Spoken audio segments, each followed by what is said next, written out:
Hello! On se retrouve pour la deuxième édition des Design News et des actualités graphiques.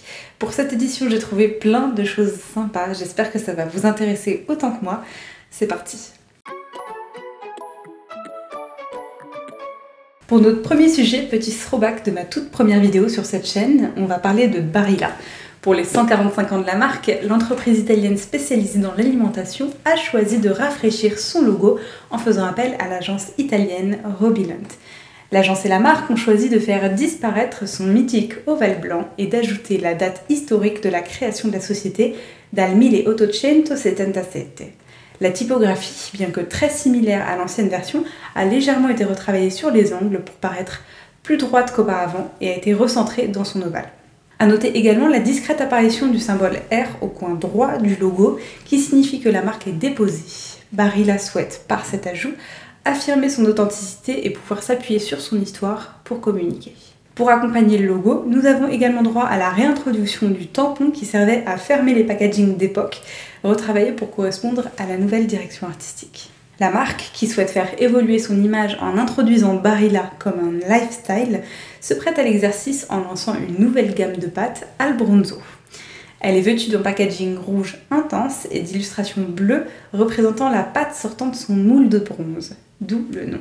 Le dos du packaging est ainsi mis à l'honneur et informe le consommateur sur la qualité et les processus de création du produit, tout en imposant un style graphique puissant et qualitatif qui permettra probablement à la marque de se distinguer de sa concurrence. Superbe travail!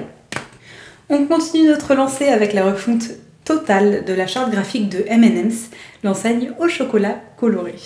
En collaboration avec l'agence anglaise JKR, qui s'est notamment illustrée lors de la refonte de celle de Burger King, M&M's a souhaité faire évoluer son image de marque et son discours en affinant son positionnement. La marque clame haut et fort vouloir créer un monde dans lequel chacun se sent intégré, tout en gardant l'esprit fun, léger et ultra coloré qui l'a rendu célèbre. Les mascottes iconiques restent donc évidemment en place, mais l'agence a peaufiné leur caractère et a atténué leurs caractéristiques physiques pour toucher un plus grand nombre de personnes. Une toute nouvelle typographie a été créée pour l'occasion, la All Together Serif, qui affirme son côté playful avec de belles courbes évoquant des sourires. Pour garder une grande liberté dans la façon de communiquer, l'agence JKR a opté pour une identité graphique flexible permettant de travailler la couleur et les formes à l'infini. Très inspirée des années 70, cette nouvelle charte propose des couleurs ultra vives et joyeuses qui, travaillées pour l'occasion en motion design, nous laissent présager une nouvelle ère très fraîche du côté des M&M's. Avant de passer à la prochaine catégorie, si mon contenu vous intéresse, n'hésitez pas à vous abonner à la chaîne et à activer les notifications. J'ai aujourd'hui envie de mettre à l'honneur un site qui m'a beaucoup touchée et que je trouve important de partager. Il s'appelle I Will Always Be Me et a été créé par Intel et Dell en collaboration avec The Motor Neuron Disease Association et Rolls-Royce. Le site permet à toute personne atteinte de la maladie de Charcot de capturer le son de sa voix et à l'aide d'une intelligence artificielle de pouvoir recréer des phrases automatiquement via un assistant vocal. Pour être plus précise, la maladie de Charcot, c'est une maladie dégénérative qui se concrétise par la paralysie progressive des muscles impliqués dans la motricité volontaire, notamment la déglutition et la capacité à produire des sons. Être en mesure de capturer la voix d'une personne et de la retranscrire quasiment à l'identique est donc une option non négligeable et idéale pour continuer à communiquer. Évidemment, j'ai voulu tester le site pour comprendre son fonctionnement. Le principe est super simple, il faut se munir d'un casque audio ou d'un micro et de lire les pages d'un livre virtuel. En 20 minutes à peu près, votre voix est enregistrée et en 24 heures, vous recevez un aperçu de votre double digital qui prononce des phrases type. Dans mon cas, j'ai juste voulu tester la technologie, mais pour les personnes ayant réellement besoin de cette sauvegarde de voix, elle est disponible pour 200 €. À noter, les personnes souffrant de la maladie de Charcot peuvent recevoir des aides financières à ce sujet.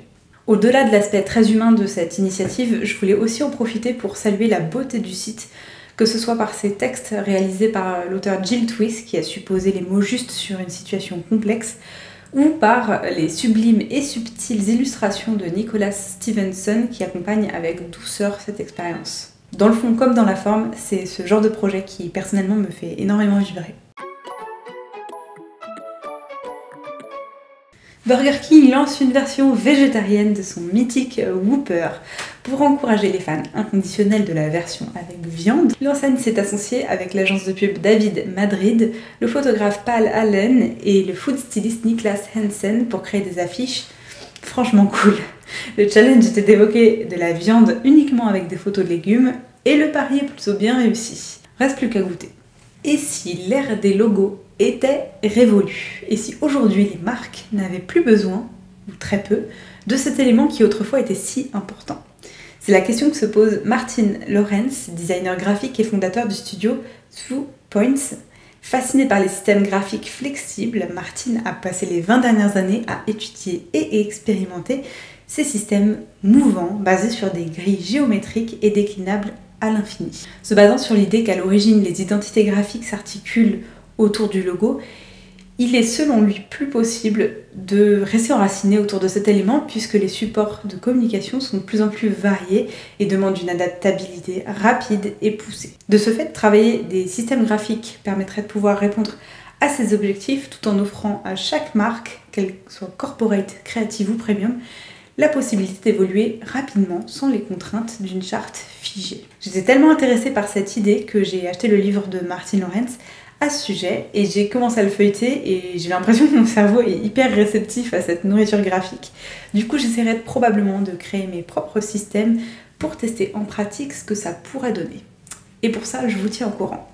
Seriez-vous capable d'imaginer des villes où la publicité ne serait plus visible, où les gratte-ciels de Times Square n'auraient rien d'autre à montrer que de la lumière? Ça paraît presque inimaginable et pourtant l'artiste Chris Takim l'a fait. Pendant tout le mois de février, tous les vendredis à minuit précisément, les 90 panneaux publicitaires de Times Square ont mis en pause leur tourbillon d'informations commerciales et ont laissé place à des couleurs tamisées, évoluant d'un panneau à un autre tout doucement. Intitulé Continuum, le projet de Krista était de créer un espace de respiration dans le tumulte habituel de la ville et de proposer une expérience mêlant l'art au digital aux 360 000 piétons moyens passant sur la plus connue des places new-yorkaises. Le résultat est tout simplement bluffant, je trouve ça magnifique. En ce début de vidéo, je vous parlais de l'évolution de M&M's. Si vous souhaitez en savoir plus sur la marque, je vous conseille fortement une conférence digitale qui va avoir lieu ce mercredi 24 mars. Les Brand Talks sont des conférences trimestrielles qui réunissent des designers, des illustrateurs, des artistes du monde entier, durant lesquelles des sujets majeurs autour du design sont abordés. Cette édition fera donc entre autres un focus sur l'histoire de la marque M&M's, mais accueillera aussi une discussion autour des nouveautés typographiques de 2022. La multiplication des polices organiques, modulaires, génératives et automatiques sera par exemple un point abordé. Vous trouverez d'ailleurs en barre d'infos un lien pour vous inscrire si jamais ça vous intéresse. Perso, j'y serai. Si vous êtes à la recherche d'une exposition qui vient tout juste d'ouvrir ses portes et qui a l'air fantastique, vous trouverez peut-être votre bonheur à la Gaîté Lyrique à Paris, au sein de l'installation Orae, imaginée par l'artiste canadienne Sabrina Raté. Au programme, vous pourrez vous déplacer au centre d'un grand ensemble d'architecture et de paysages irréels mêlant le mouvement, le virtuel et l'imaginaire. De quoi se nourrir les yeux et rêver un petit peu. Pour ma recommandation, ce mois-ci, je voulais vous présenter le travail d'Annabelle Faustin, une artiste peintre française qui vient du sud de la France. Sa marque de fabrique, c'est de peindre des femmes au regard à demi-clos, souvent dans la nature, baignant dans des paysages sereins. Ce que j'aime particulièrement, c'est son travail de la couleur. Tous ces tableaux renvoient une chaleur et une intensité que j'adore. Un autre point que je trouve super intéressant et qui n'est pas vraiment visible au premier coup d'œil, c'est tous ces petits éléments qui viennent raconter leur histoire dans le creux de ces immenses toiles. Annabelle fait régulièrement des expositions de son travail. Si ça vous intéresse, elles sont communiquées depuis son site internet. J'ai pris beaucoup de plaisir à faire cette vidéo, j'espère que ça se ressent et que j'aurai réussi à vous intéresser sur au moins l'un de ces sujets. Si la vidéo vous a plu, n'hésitez pas à me laisser des petits commentaires, à liker la vidéo et à vous abonner si ce n'est pas déjà fait. Je vous dis à très bientôt pour une prochaine vidéo. Bye!